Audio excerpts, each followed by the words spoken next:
Eu vou dando início então, mais uma vez, muito bom dia a todos. Quero saudar todos os presentes em nome do Grupo de Trabalho em Eficiência Hídrica da Rede Campos Sustentável.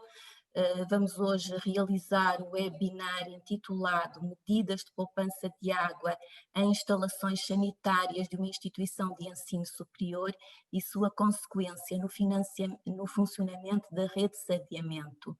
Este webinar é o segundo de um ciclo de webinars organizado pelo Grupo de Trabalho em Eficiência Hídrica, dedicado à partilha de experiências entre instituições de ensino superior em medidas de eficiência hídrica e também sobre a produção e reutilização de águas para fins não potáveis.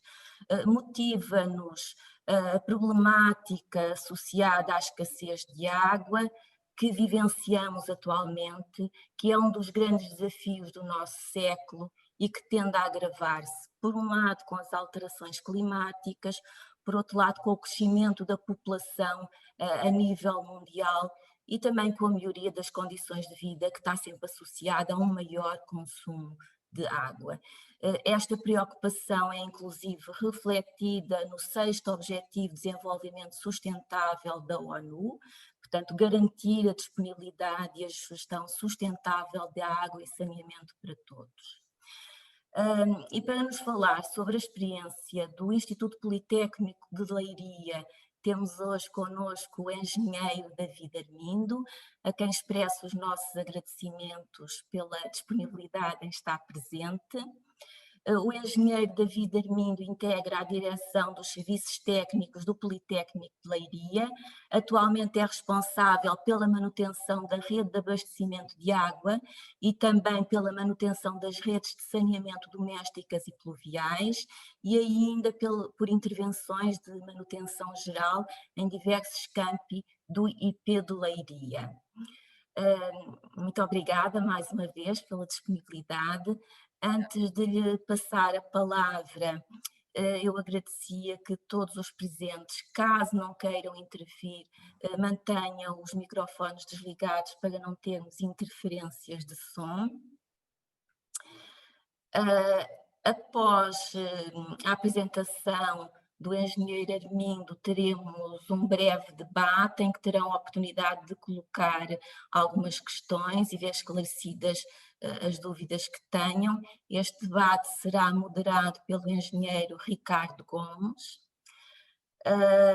Só para terminar, eu queria relembrar que o webinar está a ser gravado e que depois será disponibilizado publicamente e enviado para todos.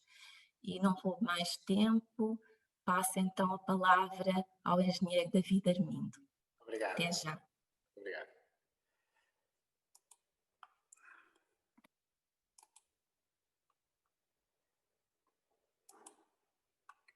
Peço que me permitam o compartilhamento da tela para poder projetar os slides.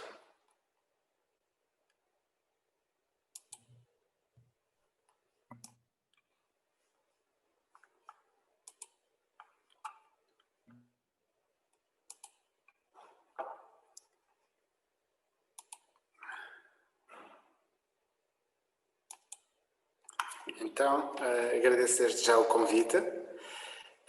Venho efetivamente partilhar aqui a experiência tida no Politécnico de Leiria, apresentando então o webinar relativamente a medidas de poupança de água em instalações sanitárias desta instituição de ensino superior e a consequência notada no funcionamento da rede de saneamento.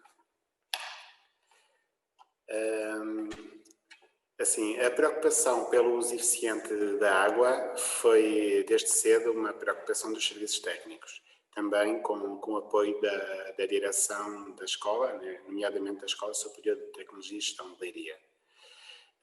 Essa preocupação existiu, quer a nível de intervenções novas que foram sendo feitas, quer a nível de intervenções de manutenção e de reparação. Estas medidas procuraram sempre que fossem medidas económicas e de baixa complexidade, e que resultaram efetivamente em economia no consumo de água e também, consequentemente, em ganhos financeiros na fatura de água. A par destas medidas que implementamos, fomos percebendo algumas dificuldades associadas à implementação das medidas, sobretudo a nível da rede de saneamento interna do campus. Este estudo em concreto vai focar no campus 2 do Politécnico de Leiria, que é um campus que integra atualmente a Escola Superior de Tecnologia e Gestão de Leiria, a Escola Superior de Saúde e tem um histórico mais longo de monitorização de consumo que data de 2001. Começo por fazer a apresentação do Instituto Politécnico de Leiria.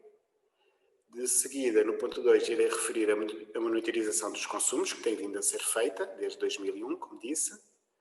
Vou falar também nas medidas adotadas para a poupança de água nas instalações sanitárias. Vou referir a rede de saneamento, também do Campus 2.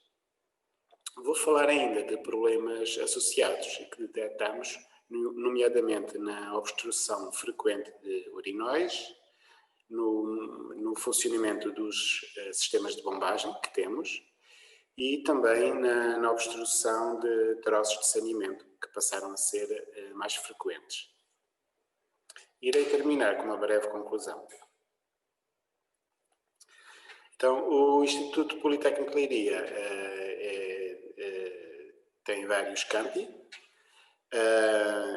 em 5 cidades: Leiria, Caldas da Rainha, Peniche, Marinha Grande e Torres Vedras.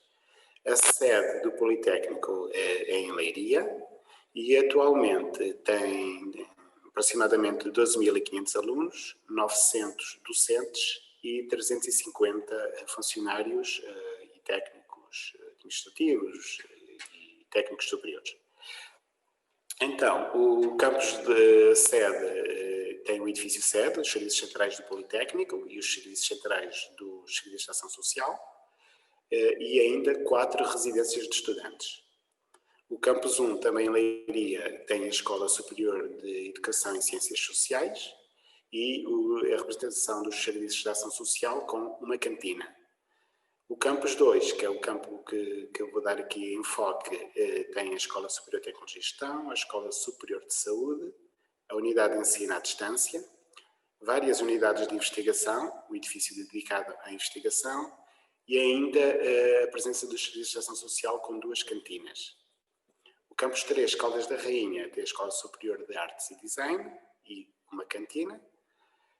O campus 4 de Peniche tem uma unidade de investigação ligada ao turismo, a Escola Superior de Tecnologia do Mar e Turismo, e tem também uma cantina e uma residência, tendo outra residência fora do campus. O campus 5, em Leiria também, tem várias unidades de investigação e os serviços médicos do Politécnico de Leiria.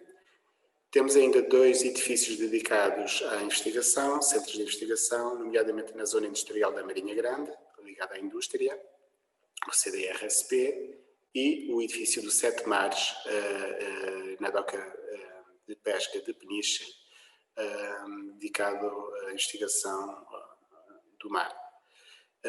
No núcleo de formação da Torres Vedras tem também uma unidade de investigação, o Lab Center, dedicado à área da saúde. Falando agora do tema que nos traz aqui, eu vou começar por abordar a monitorização dos consumos de água. Começou a ser sentida a necessidade de monitorizar periodicamente o consumo de água, nomeadamente no Campus 2, visto que tinha uma rede muito grande de abastecimento interna. Então, desde 2001, foi-se de forma diária começando a fazer registro de água. Com o passar do tempo, fomos percebendo que um registro semanal seria o suficiente para conseguirmos ter uma noção de consumos e também de eventuais fugas. Ou seja, esta verificação de contador, sempre que percebíamos desvios e as fugas de água não eram presentes no imediato, dar-nos-ia um indício de alguma fuga que pudesse estar a ocorrer, ajudando-nos a procurá-la, porque muitas vezes são enterradas e não se manifestam no imediato. Então, atualmente, como disse, procedemos ao registro de 40 contadores de água, entre eles são os contadores dos SMAs, das várias cidades, e ainda contadores internos que foram montados. O Campus 2, o campus que vamos referir, é composto atualmente por 7 edifícios de grande área de implantação. Tem um contador geral de água à entrada do campus, que é da responsabilidade dos SMAs de Leiria. A par disso, foram instalados alguns contadores no interior dos vários campos, e neste caso, no Campus 2, fizemos-lo em 2002. Fomos montando à entrada de cada edifício um contador e fomos percebendo também a necessidade de montar outros subcontadores e contadores, nomeadamente nas redes de rega, e onde há ocupação por outras unidades orgânicas que não o Politécnico, por exemplo, os serviços de ação social, no caso dos bares, também instalamos subcontadores de água. Este campus, convém referir, como já disse, que tem vários serviços a funcionar, nomeadamente os serviços de ação social, com 2 cantinas, a Escola Superior de Tecnologia e Gestão, a Escola Superior de Saúde e a Biblioteca José Saramago, que é um edifício independente.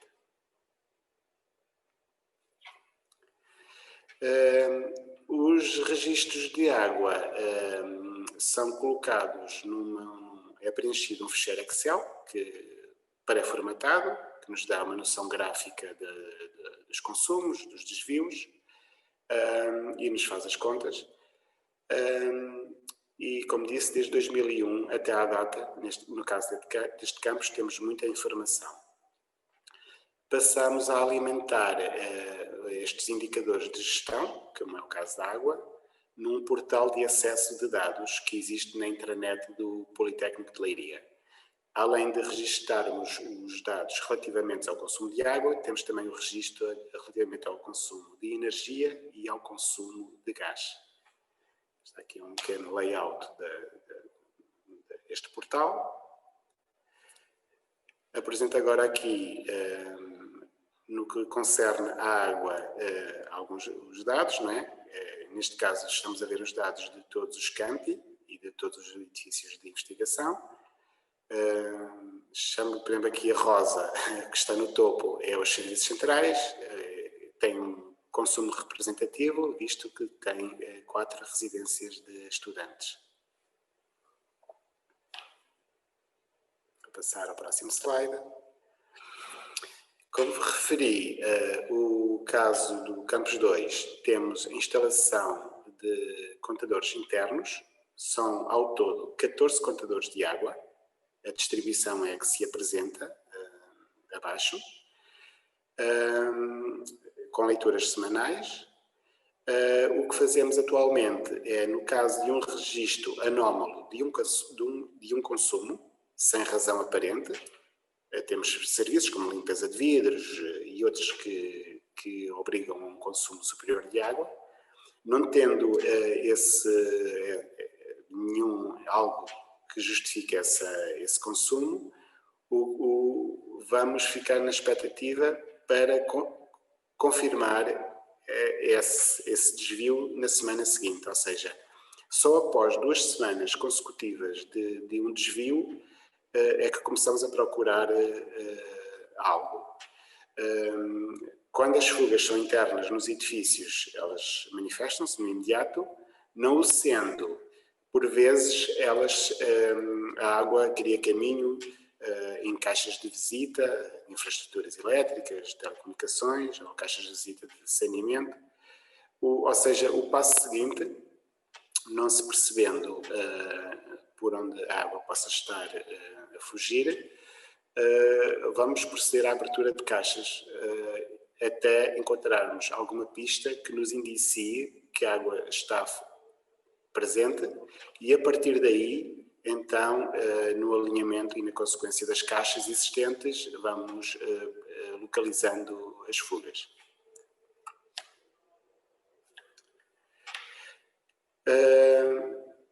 Como referi, também usamos atualmente ainda água da companhia, água dos SEMAS, para a rega de zonas verdes.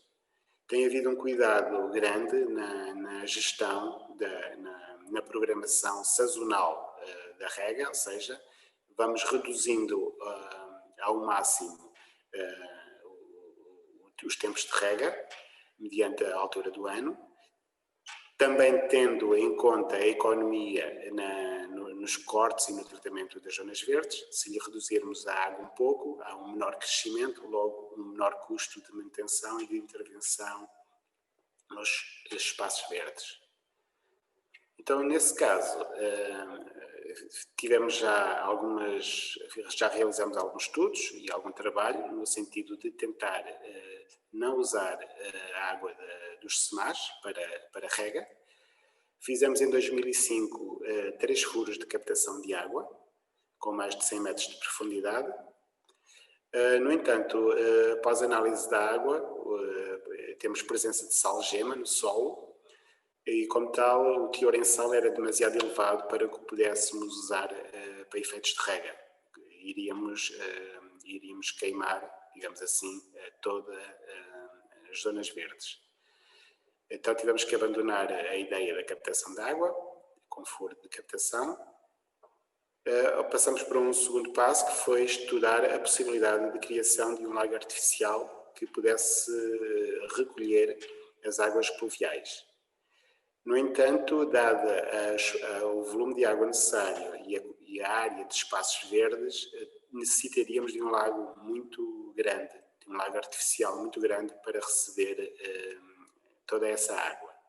Com a agravante que teríamos também um fenómeno de evaporação que nos iria reduzir o volume de água disponível. Ou seja, basicamente o investimento que fôssemos fazer poderia ser só eficaz por alguns dias, depois iríamos esgotar o volume da água e ficaríamos novamente dependentes da água da rede para rega. Pensamos também ainda no aproveitamento de águas residuais em um lago, mas neste caso isto obrigaria à construção de uma hectare com um custo muito elevado face ao custo que pagamos à água da rede ainda. Estamos, no entanto, alerta e contamos com a construção de novas infraestruturas, tentar encontrar uma solução para esta situação, visto que o efetivo consumo de água da rede para o efeito não tem um custo e queremos reduzi-lo e queremos também, numa lógica ambiental, não o fazer. Relativamente às medidas de poupança propriamente adotadas, como disse, elas são de baixo custo, simples. Uma delas, e das primeiras que implementamos no ano de 2004 a 2005, foi a substituição de autocolismos de descarga simples por autocolismos de dupla descarga. Fizemos-lo não em todas as instalações sanitárias, mas apenas nas instalações sanitárias femininas. Pela utilização fez sentido, trocamos sistemas murais com a troca de uma tampa e de um acessório. Neste caso, estes sistemas da Geberit, que é a imagem que se apresenta à esquerda, permitiram um sistema de dupla descarga. No caso dos autocolismos de mochila em loiça, a troca da válvula de descarga central com 2 botões foi o suficiente. No caso dos autocolismos em PVC, tivemos que trocar todo o autocolismo. Todas estas peças que foram retiradas das instalações femininas foram recuperadas para estoque para futura ação de manutenção nas instalações sanitárias masculinas.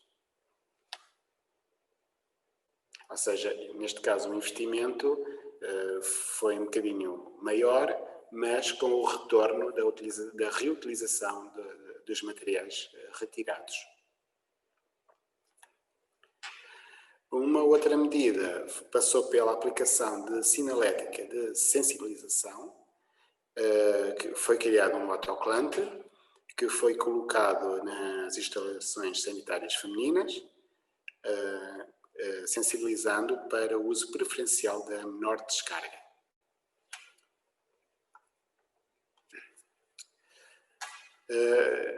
Procedemos igualmente à redução dos volumes de descarga de todos os autocolismos, torneiras e fluxómetros de urinol, para um valor menor. Normalmente os autocolismos têm descargas que variam entre os 9 a 5 litros, reduzimos tudo ao mínimo.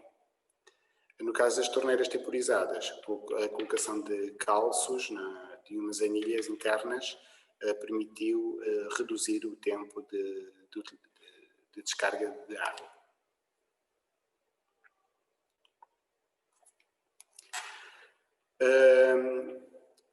Adotamos também uma outra medida, foi a aplicação de garrafas de 1,5 litro de água nos dispositivos de descarga, nomeadamente nos autocolismos do tipo mochila, que são a maioria. Como o tanque não enche na totalidade, ou seja, a economia efetiva era bem inferior ao tal 1,5 litro, que é a capacidade da garrafa colocada. Esta medida não trouxe grande economia, nós não a sentimos. No entanto, tivemos daqui também um problema, é que as garrafas começaram a tombar e a causar mau funcionamento das válvulas de enchimento e das válvulas de descarga, danificando-as, o que também nos levou a um aumento do número de ocorrências de manutenção, no sentido de substituir estes dispositivos. Ao cabo de um ano, acabamos por abandonar esta medida e, efetivamente, não sentimos, como disse, economia por termos adotado a questão das garrafas nos tanques de autocolismo. Uma outra medida que é mais de gestão, fizemos sempre a priorização, e temos vindo a fazer sempre, a priorização dos serviços de manutenção que envolvam situações de desperdício de água. Uma torneira a correr, um autocolismo que não veda, representa um custo direto. Em termos de manutenção, e sempre que possível, estas ações de manutenção, que nos são reportadas por toda a comunidade académica, docentes, funcionários administrativos, técnicos e alunos, tem uma plataforma onde podem identificar e dirigir-nos as anomalias que detectem, e ao recebermos esses serviços, percebendo que se tratam de fugas de água por torneiras, uma torneira que não veda, um autocolismo que tem uma válvula de descarga que não está completamente estanque, damos prioridade efetiva a esses trabalhos de manutenção. Apresento aqui 2 gráficos. À esquerda, os consumos de água do campus 2, este campus em estudo, e à direita, o número de utentes diários que tem havido ao longo dos anos letivos. As medidas que implementamos foram em 2004 e 2005, estão representadas no gráfico da esquerda com barras de cor verde. Efetivamente, tem havido um crescimento constante dos alunos desde a gênese da escola até o ano letivo de 2011-2012.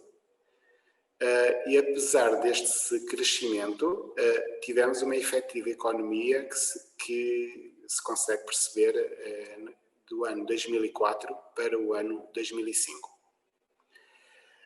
Efetivamente, o campus tinha inicialmente apenas 3 edifícios e as infraestruturas, parques de estacionamento e tudo mais eram menos.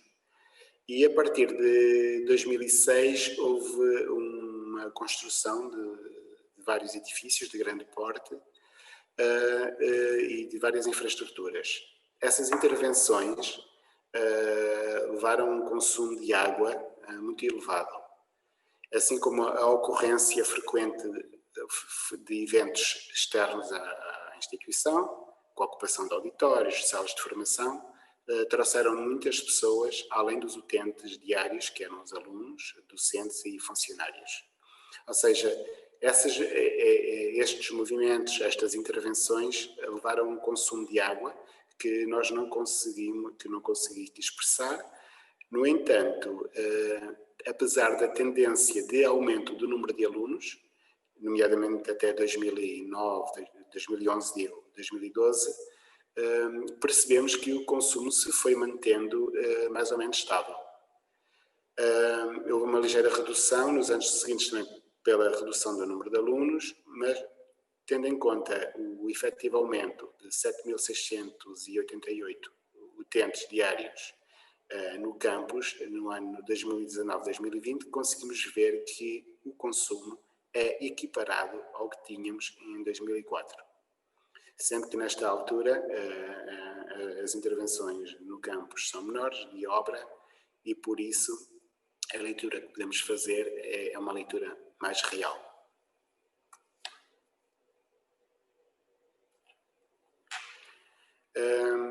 Apresento aqui o campus na gênese, em 1994, com 3 edifícios. Como disse, o campus foi crescendo, foi tendo ampliação de edifícios e novos edifícios. E a rede, que está representada pela linha azul, a rede de 1994 é ainda de saneamento, é ainda a rede que serve todo o campus. Dado o surgir de novos edifícios e de não haver cota para a colocação, para a ligação direta por gravidade desses novos edifícios, tivemos que nos novos edifícios criar grupos de bombagem que recebem todo o fluxo de águas usadas e que em horário noturno fazem a bombagem para a rede. É verdade que essa bombagem tem sido algo benéfica porque tem propiciado uma autolimpeza da rede de saneamento e com isso tem também beneficiado os edifícios que estão a jusante e que funcionam por gravidade.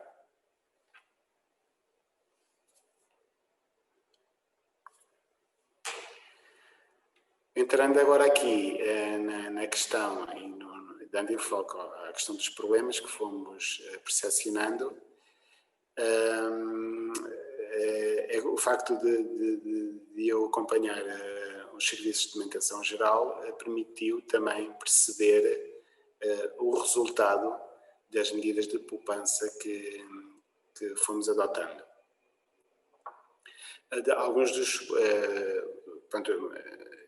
a rede tem configurações próprias, é de notar que estes problemas não foram generalizados, são problemas localizados que dependem não só da redução do volume de água, mas também da configuração da própria rede, das caixas de visita, do acabamento das caixas de visita, do diâmetro da tubagem, das pendentes da tubagem da rede de saneamento, e por isso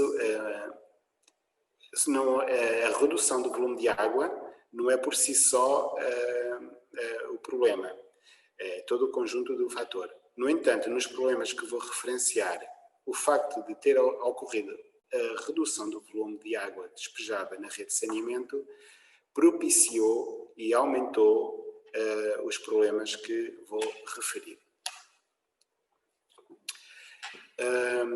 Um dos problemas que detectamos foi a obstrução de urinóis. Essa obstrução começou a ser mais frequente. A cristalização dos sais dissolvidos na urina por arrefecimento da urina ocorre logo na própria loiça sanitária. Temos loiças com sifão incorporado e quando ocorre no sifão, ocorre logo na parede, na transição, na ligação das loiças para a parede ou para o piso, consoante a loiça, consoante a ligação da loiça. Neste caso, podemos ver, estou a mostrar uma instalação sanitária masculina da Biblioteca José Saramago. Estas loiças sanitárias estão fixas com parafusos e têm uma ligação a silicone. A obstrução frequente destas loiças obriga-nos à sua desmontagem a cada vez, obrigou-nos na altura a cada vez que se ocorria um fenómeno, desmontar a loiça, proceder com o ácido biológico à desobstrução, com recurso a um cabo de aço e uma parafusadora, procedíamos então à desobstrução da loiça e também da parede, da instalação na parede. Podemos ver na imagem à esquerda o dano que ocorria nas loiças sanitárias, porque elas não estão preparadas para serem desmontadas com esta frequência. Acabavam por quebrar, obrigou um investimento na troca de loiças e sendo loiças com algum custo, isto teve um impacto negativo.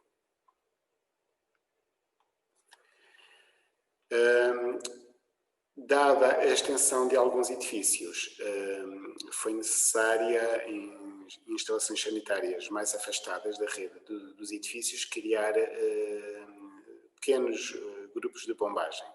São sistemas locais com quadro elétrico e com bombas de pequena dimensão, de tipo turbina, Vortex, e que são acionadas por boia. Nestas instalações, a questão de termos reduzido o volume de água levou a uma acumulação de depósito nos fundos das caixas e a uma avaria muito precoce das bombas. Não havia diluição suficiente do caudal a bombear que ajudasse ao funcionamento das bombas. E neste caso acabamos por ter avarias frequentes e às vezes que obrigavam à compra de bombas novas relativamente a estas instalações e devido à pouca fluidez do caudal a bombear.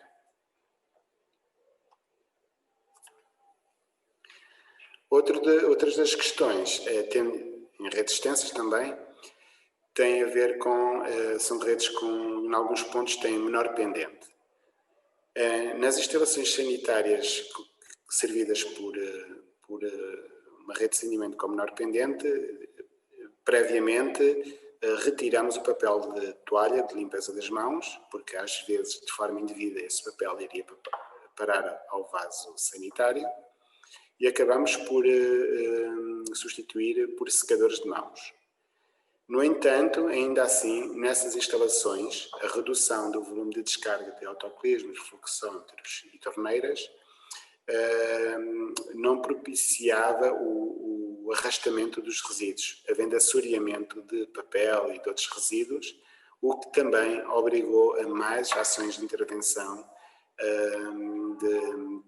de equipas de manutenção, de entidades externas com os meios próprios, para proceder à desobstrução. A solução, nestes casos pontuais, foi também aumentar o volume de água e resolvendo ou minimizando em muito o transtorno das obstruções da rede de saneamento. Vou terminar já, aqui no último slide, desta nossa experiência. Percebemos que a adoção das medidas de poupança de água deve ser feita de uma forma equilibrada, por forma a garantirmos o bom funcionamento das instalações. O fecho das instalações sanitárias, que sempre que temos problemas, prejudicam a imagem da instituição pelo não serviço que é prestado à comunidade. Isso muitas vezes não se traduz num custo monetário fácil de perceber, mas é uma questão de imagem e isso também acaba por ter algum impacto. Fomos também percebendo que a adoção cega de medidas de poupança de água pode incrementar, em alguns casos, o número de ações de manutenção. Ou seja, resolver os problemas custa-nos dinheiro, recursos humanos, meios materiais, contratação por vezes externa de entidades, tempo de homem. Financeiramente, esses problemas podem superar em muito a economia obtida pela poupança de água. Como disse, não são situações genéricas, são situações pontuais que localizamos, identificamos e resolvemos com o incremento do volume de água descarregado na rede de saneamento. Importante, só para acabar, dar indicação que o nosso ponto de vista é que o conhecimento das instalações é importante, ou seja, conhecer as infraestruturas antes de adotar as medidas. E após a adoção das medidas, é muito importante acompanhar, fazendo uma monitorização próxima, nos primeiros tempos pelo menos, de forma a ter o feedback e perceber se as mesmas não causam outro tipo de problemas, como nós fomos percebendo. Agradeço a oportunidade que me foi dada. Estou disponível para qualquer questão que queiram colocar e que eu possa responder. Obrigado.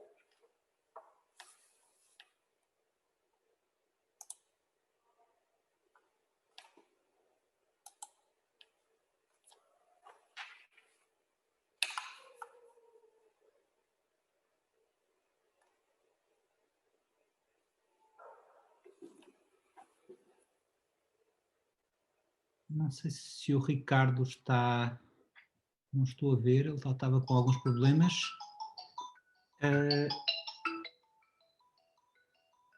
Mário, Mário ou Dina, acho que é melhor fazerem o papel do Ricardo, se não se importarem. Eu penso...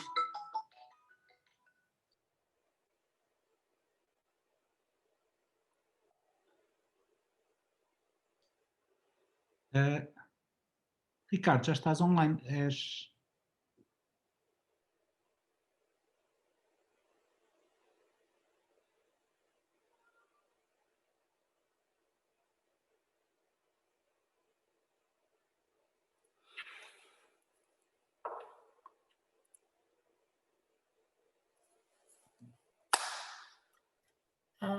Então, sejamos outra vez bem-vindos de volta. Eu não sei se o Ricardo está com problemas de som. Agora já consigo. Já? Então passo-te a palavra, Ricardo. Bom, obrigada. Peço desculpa por este contratempo, mas não consegui ligar o microfone. Eu iria então lançar um pequeno debate aqui entre todos que estão a participar neste webinar. Em primeiro lugar, eu queria agradecer ao David Armindo pela apresentação que fez, relativamente ao trabalho que tem vindo a desenvolver aqui nos serviços técnicos. Agradecer também à direção dos serviços técnicos por ter disponibilizado toda a informação e também o tempo do David Armindo para poder estar nesta sessão. Eu lançaria então um debate, por forma nós temos aqui alguma organização neste debate. Eu pedia para que quem tivesse interesse em intervir na sessão ou levantasse a mão ou então colocasse uma nota no bate-papo e depois, à medida que o debate for decorrendo, eu lançarei as perguntas ou darei a palavra a quem tiver interesse em intervir. Eu não sei se neste momento alguém está interessado em lançar uma primeira questão, aqui ao colega engenheiro David Armindo.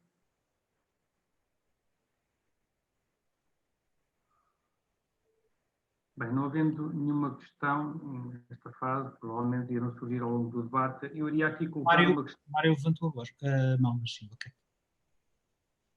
Eu iria então aqui colocar uma questão ao meu colega David Armindo, ou seja, durante a apresentação ele falou aqui na questão da redução dos consumos ao nível dos autocolismos e dos orinóis. Eu gostaria de saber se também fizeram algumas intervenções ao nível das torneiras, ou seja, arejadores, redutores de caudal, se houve alguma intervenção a esse nível, temporizadores.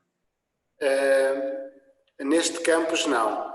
No campus 7, sim, fizemos algumas intervenções trocando os arejadores das torneiras. Neste campus, não. Até porque são casas de banho usadas por muitas pessoas e muitas vezes os arejadores até são daquelas coisas que vão desaparecendo e fizemos mesmo a opção apenas pelo tempo de descarga das torneiras. Foram colocadas umas anilhas que reduziram o tempo de descarga das torneiras. Sim. Obrigado, David. Eu agora então daria a palavra aqui à participante Anabela Durão, que gostaria de colocar uma pergunta. Sim, por favor. Bom dia a todos, parabéns por esta iniciativa, parabéns pela sua apresentação. E a questão que eu queria colocar era o seguinte: em termos de indicador de consumo, portanto, a captação atribuída a cada aluno, a cada utilizadora, portanto, do espaço dos diferentes campos, se fez alguma estimativa desses indicadores de consumo e se efetuou alguma avaliação entre quais eram esses indicadores em termos antes da vossa intervenção, e desde já os meus parabéns pela intervenção que vocês, portanto, fizeram, e também gostaria de realçar que nós, a nível do Politécnico de Beja, também temos esta preocupação e ainda não fomos tão longe quanto vocês, mas de facto nós estamos com índices de indicador de consumo à volta de 4,1, que significa que, portanto, estou a falar de litros por aluno dia, e incluímos também aí os consumos, também não estimamos só dos alunos, mas também, portanto, de todos os utilizadores, incluindo funcionários e docentes.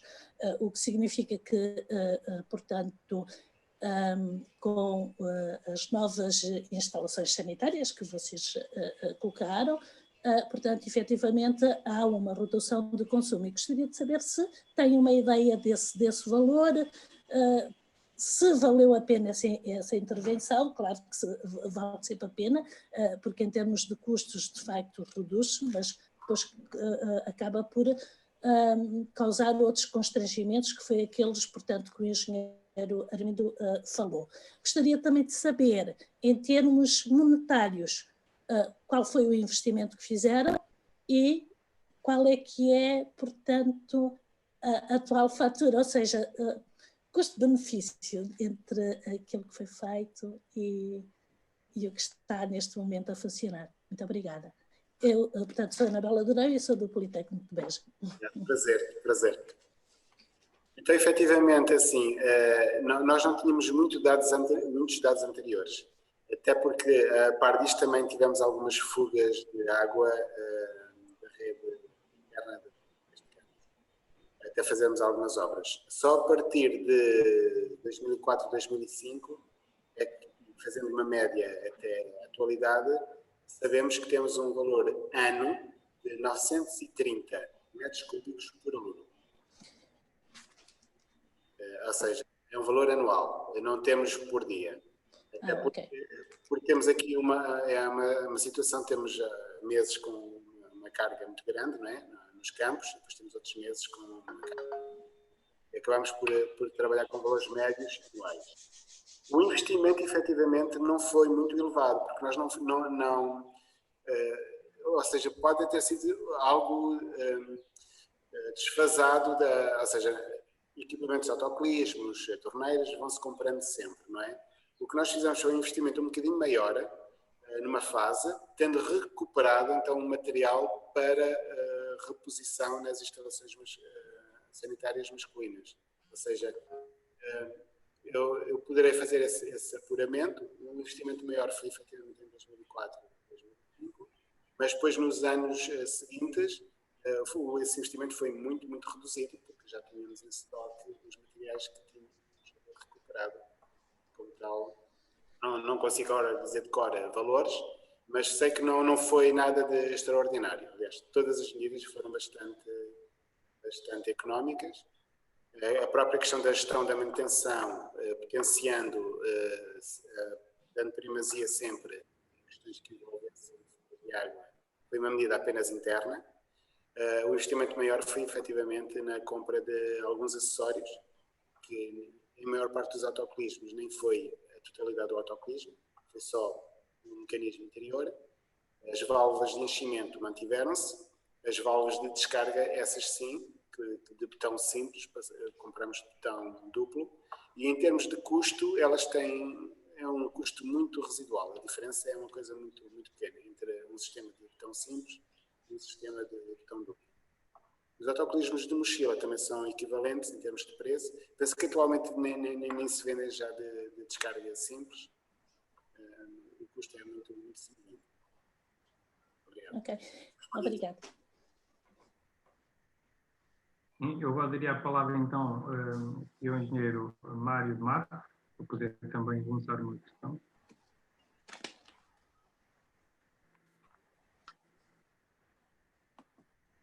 Mário, queres lançar a tua questão? Bom dia a todos. Sim, Mário, para os que não me conhecem, sou Mário Matos, do Instituto Superior Técnico. Queria também dar os parabéns ao engenheiro David Armindo pela apresentação que fez, ao trabalho desenvolvido pelo Instituto Politécnico de Leiria, neste contexto de melhoria da eficiência hídrica da instituição de ensino superior. A pergunta que eu gostaria de fazer é uma pergunta, enfim, muito simples, porque eu vi assim rapidamente que vocês levam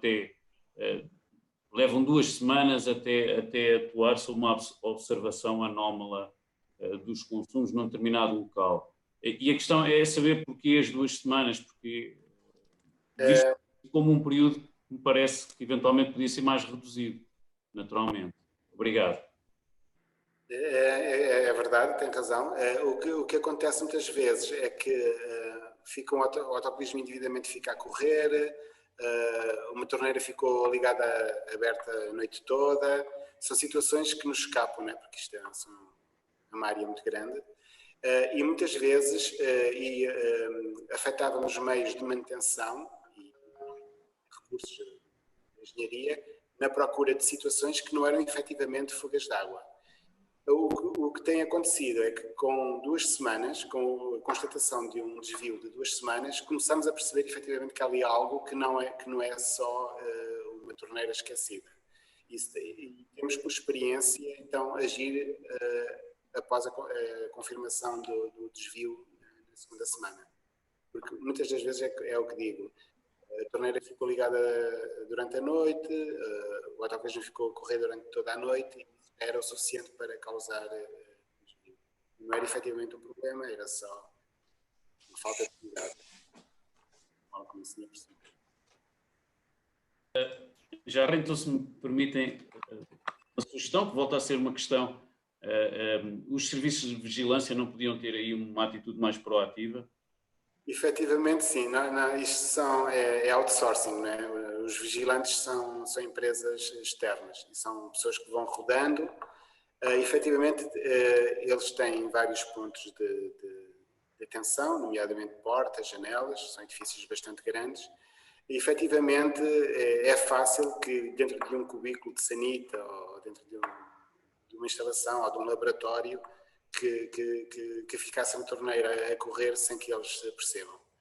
E, efetivamente, sabemos que não é o ideal, não é? Mas, dados os recursos que temos, é a solução que encontramos. Obrigado, Mário. Aqui uma outra participante está aqui a colocar uma questão para explicar quais são as unidades litro aluno ano, ou seja, basicamente é explicar o consumo per capita. Não sei se David quer explicar um bocadinho aquele valor que mostraste, os 930 metros cúbicos por ano, explicar um bocadinho com base nesse valor o que é que significa estas unidades. Não, basicamente, sabemos o número de docentes, de funcionários presentes no campus e de alunos ao longo dos anos, e isto trata-se de um valor médio, ou seja, desde 2004 a 2005 fomos percebendo, fazendo a média de anos, que este é o valor de referência que temos.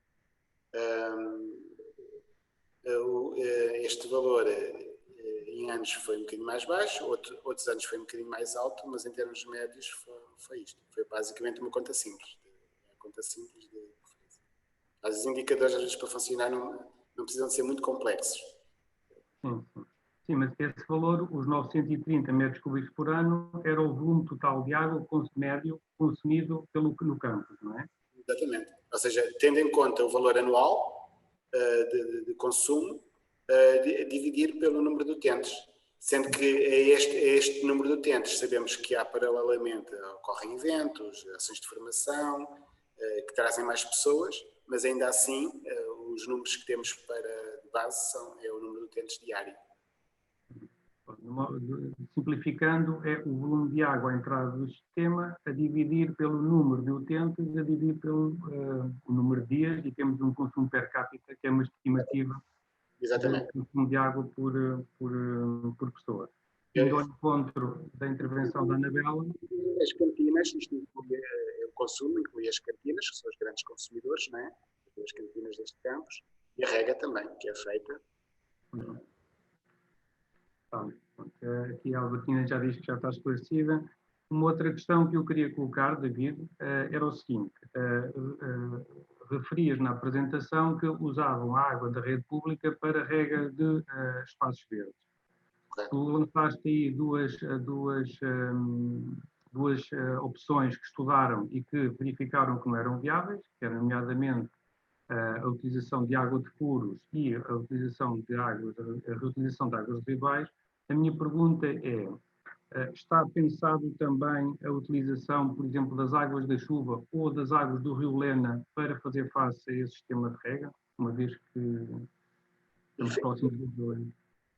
Efetivamente, nós não fazemos, o rio Lena corre próximo, mas o nosso terreno não toca no rio. Somos vizinhos do estabelecimento prisional de Leiria, da prisão-escola de Leiria. O acesso aos terrenos da prisão-escola é do Ministério da Justiça, né? Todas as autorizações do Ministério da Justiça. E, efetivamente, não tem sido muito fácil conseguir as autorizações e o necessário para atravessar estes terrenos. Sendo que o rio Lena também, na altura que precisamos da água, tem um caudal de água muito, muito reduzido. Ou seja, ele corre sempre, mas efetivamente no verão tem um caudal de água muito reduzido.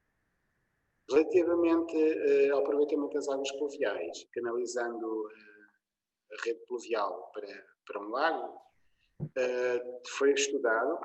Isso obrigaria a uma área de implantação e um investimento muito grande para o volume de água que precisamos. Ou seja, no pico, o consumo de água por dia para rega chega a 80 metros cúbicos, 80 a 100 no máximo, e armazenar todo este volume de água para um mês de utilização que fosse, estamos a falar de uma área muito grande. E tendo em conta que teríamos que refazer toda a infraestrutura para alimentar a rede de rega. Ela está centralizada em 2 contadores para todo o campus, mas ainda assim teríamos que fazer os troços de alimentação até esses pontos. Então, e para a utilização das instalações sanitárias, seria viável as águas da chuva para esse fim? Ou achas que... Admito que sim. Efetivamente, os edifícios que temos construídos não foram pensados. Estamos sensibilizados para essa situação e em obras novas é um princípio que queremos pôr em prática. A rede é uma rede única de abastecimento, não é? Para torneiras e autocolismos. Alterar isto nesta fase em edifícios com esta dimensão e com esta configuração não é fácil. Tínhamos que fazer todo um conjunto de processos novos só para alimentar autocolismos, sendo que muitos destes autocolismos são embutidos são murais, não é? E não se torna, é um investimento bastante elevado para o benefício que pudéssemos vir a ter. Obrigado. E a Anabela Durão tem uma nova questão, não sei se quer lançar diretamente ao David.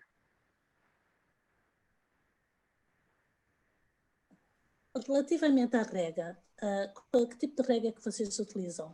É gota a gota? É por expressão? Temos gota a gota, mas é muito uma pequena parte, ou seja, grande é por expressão. O que temos programadores locais, né? Temos as válvulas T-Boss, que são as válvulas que conseguimos com uma consola programá-las. Temos uma pessoa dedicada aos jardins que faz esse trabalho, ou seja, havendo sazonalmente ele vai afinar todo o sistema de rega, vai garantindo também que as cabeças dos professores estão dedicadas, né? Às vezes vai garantindo essa manutenção de forma a minimizar o desperdício de água, a correta orientação das pessoas, todo esse trabalho de forma a minimizar o consumo de água. Então não tem um sistema automatizado, digamos assim, quando há ocorrência de precipitação, não se faz a rega. Isso é interessante. Neste campus tivemos sim. O que é que acontece? Os sensores pluviais duram um ano, basicamente, porque passando um ciclo de verão, a membrana de borracha danifica-se e depois deixam de funcionar. Percebemos que é muito mais fácil garantir isso com o nosso técnico. Ou seja, o nosso técnico, quando chove, ele sabendo do tempo, ele corta a programação da rega. Ou seja, a qualidade, a escolha do tipo de relva que temos também é resistente, passa bem alguns dias sem chuva, ou seja, mesmo que ele não seja, que deixe de chover e fique uns dias sem rega, também não há grande prejuízo para as zonas verdes. Só mais uma questão, se eu puder, Ricardo, permite-me. Não equacionar, é que a redução que nós conseguimos, concretamente na Escola Superior de Tecnologia e Gestão, foi com a redução da pressão. Portanto, nós temos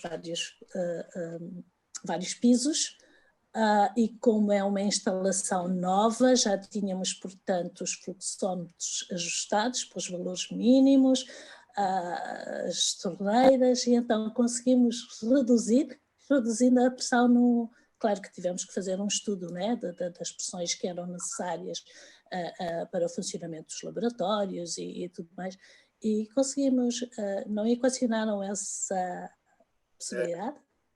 Sim, nós aqui temos, este campus está num morro e temos muita indústria à nossa volta. O que acontece é que nós no verão temos uma flutuação muito grande de pressão, ou seja, a rede anda na casa dos 4 bar, e no verão chegamos às vezes a ter menos de 2 bar, ou seja, e com uma flutuação grande, ou seja, durante a noite temos uma pressão muito elevada de verão e durante o dia temos uma pressão baixa. A par disso, estamos a investir agora, a querer investir em válvulas reguladoras de pressão na entrada de cada edifício, de forma a conseguirmos efetivamente conseguir fazer isso. Mas ainda, nesta fase ainda não foi possível, ainda não conseguimos fazer esse investimento. Obrigado. David, tenho aqui mais uma questão do David Godinho, que pergunta, atendendo ao facto de que nas cantinas os consumos de água são muito elevados, de que forma é que fazem a monitorização desses consumos e se têm vindo a adotar algumas medidas para reduzir os consumos nesse espaço? As cantinas é uma situação particular e sendo bastante prática. É assim, nós efetivamente temos contadores de água nas cozinhas, é onde está o maior consumo, mas normalmente os funcionários das cantinas são pessoas que trabalham o seu turno, na hora do almoço, depois entra uma outra equipa no turno da tarde, e são pessoas muito despedidas, querem ter o trabalho feito e muitas vezes precisam da água para essa utilização. Temos outros problemas associados, como a fécula da batata, que é muito até para o funcionamento da rede de saneamento. E aí, efetivamente, é uma gestão difícil de fazer mais pelas pessoas, porque passa muito pela sensibilização das pessoas, mais do que pela intervenção nos equipamentos. São pessoas que trabalham com contrato, depois no ano seguinte entram pessoas novas, e aqui, efetivamente, a gestão é pelas pessoas. Há essa sensibilização, é feita essa sensibilização às pessoas, mas em termos de equipamentos não podemos fazer muito mais, porque a água é essencial no funcionamento da cantina. E como é que monitorizam os consumos? Tem contadores? Temos contadores dedicados. Cada cantina tem um contador. E aí monitorizamos os consumos. Sabemos, daí sabermos que a cantina representa, na instituição toda, em alguns casos, 50% do consumo é a cantina. São as cantinas, ou mais. E está previsto, por exemplo, a instalação de algum dispositivo que permita a monitorização contínua desses consumos? O procedimento é, semanalmente, fazem essa monitorização, esse controle, não é? Certo. Nós já temos telecontagem instalada, nomeadamente no campus 5. Fizemos o estudo no campus menor para termos esses dados.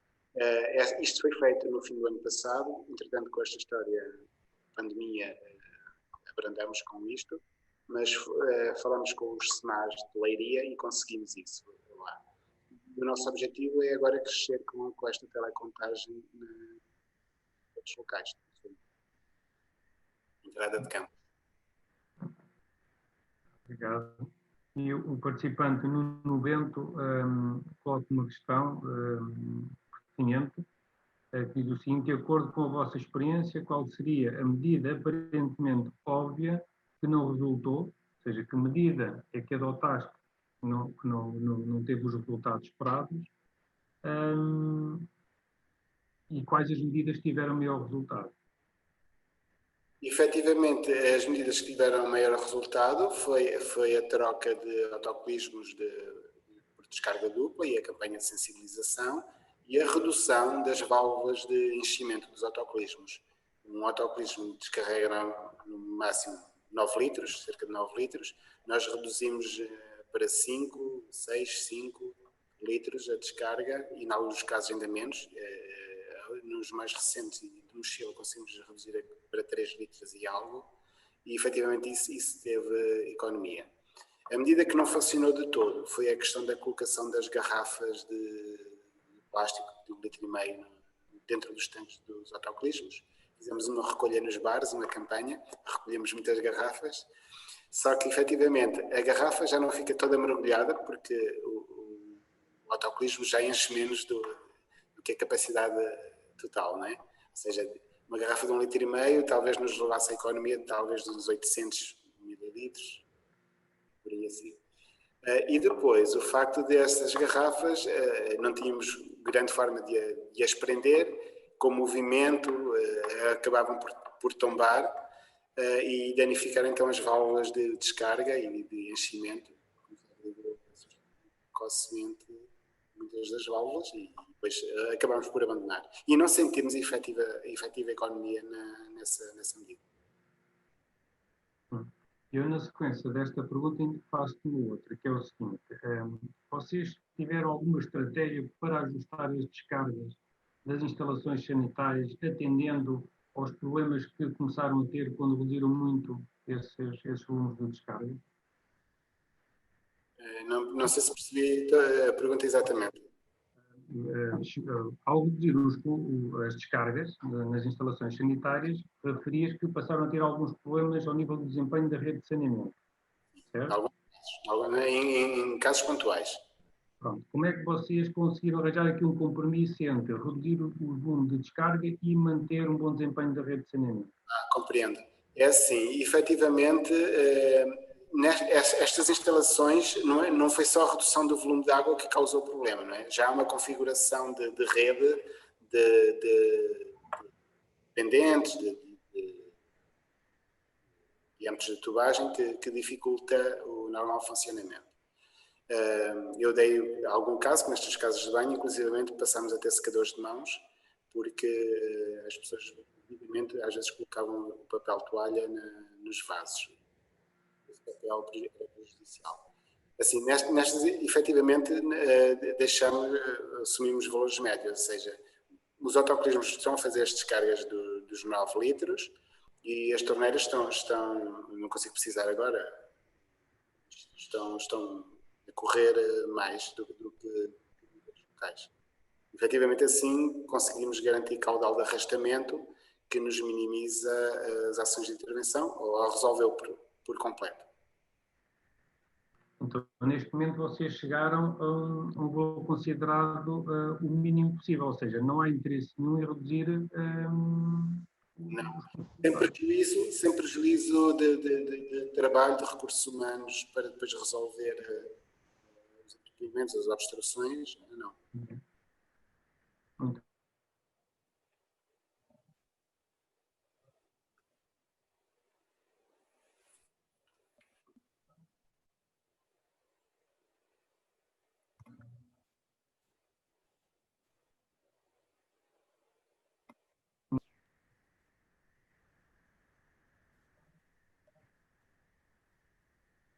Parece-me que o Ricardo ficou congelado, não sei.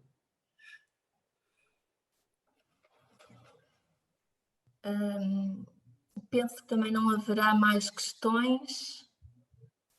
Não vejo aqui mais nada. Estão-me a ouvir? Eu, de facto, também sinto que há aqui um certo perda de rede. Não sei se me estão a ouvir. Ok. Então, eu felicito o engenheiro David Agnindo pela sua excelente apresentação. Agradeço a todos os presentes e aproveito esta oportunidade para divulgar que o Grupo de Trabalho em Eficiência Hídrica tem planeado ainda neste ciclo de webinars mais 2 webinars, um em princípio a ocorrer em novembro, dedicado à partilha de experiências sobre produção e reutilização de águas para fins não potáveis, e depois um último em dezembro sobre os programas de financiamento, investimento em infraestruturas neste campo, um pouco em sintonia com o programa de visão estratégica para o Plano de Recuperação Económica de Portugal 2030. Para estes 2 webinars nós pensamos em dirigir convites a entidades públicas e privadas e oportunamente serão divulgados. Eu não sei se os colegas têm mais algum assunto que queiram partilhar, caso contrário, agradeço mais uma vez a presença de todos e dou por encerrado o webinar de hoje. Muito obrigado, sim. Obrigado mais uma vez, David, e até à próxima.